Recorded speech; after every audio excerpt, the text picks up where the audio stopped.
Year 2007, January 12th, L'Enfant Plaza Metro Station of Washington, D.C., USA. A man acting out as homeless is playing his violin to make a living.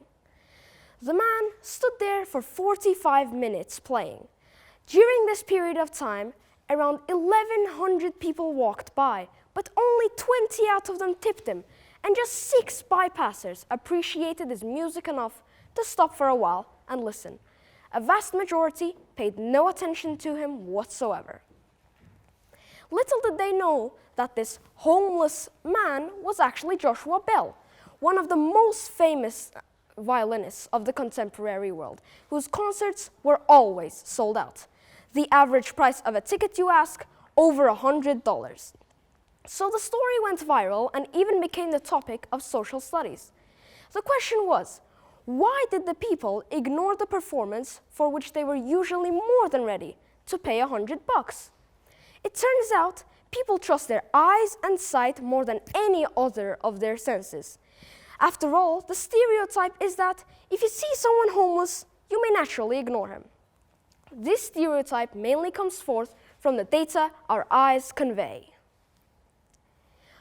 You have probably noticed that blind people are much more alert of their other senses than people with functioning vision. This is due to the fact that our eyes are the body part that tends to fool us most of the time. And when we don't count on our eyes alone, our brain is free from all the tricks and illusions our eyes may cause. All of you might have seen countless magic shows. Most of those shows rely on eye illusions. That is, they're inspired by the tricks and illusions our eyes can play on our brain. Now imagine one of these shows is streamed not on TV, but aired on radio. And you don't see, but hear what is going on. This would completely ruin the format of the magic tricks, as they would have no effect on us. A good example is the Ponzo illusion, where there is a set of same-size sticks, but the further the sticks go, the smaller they look. Now imagine you do not see, but hear this simple magic trick. It would sound very simple, if not pointless. It would have absolutely no effect on us, no impression, because there's no room for the eye illusion. This deceiving feature of our eyes allows some animals to take advantage. You might have seen pufferfish swell, or cobras and lizards with colors that make them look much more exaggerated.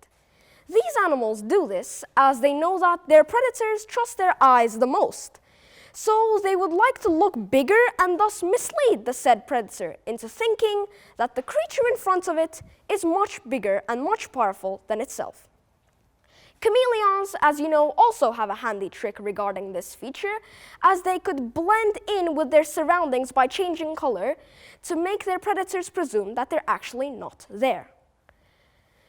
I began this talk with a story of a fake homeless man, and I would like to end it similarly. But this time about a real homeless guy, and not in Washington, D.C., but in Ahmedli, Baku, where I live.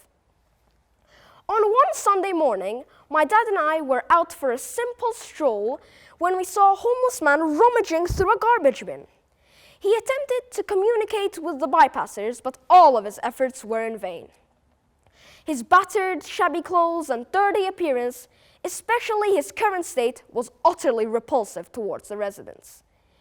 As we approached closer, however, we heard his extremely elegant speech. This was the thing that persuaded us to stop for a while and interact with him.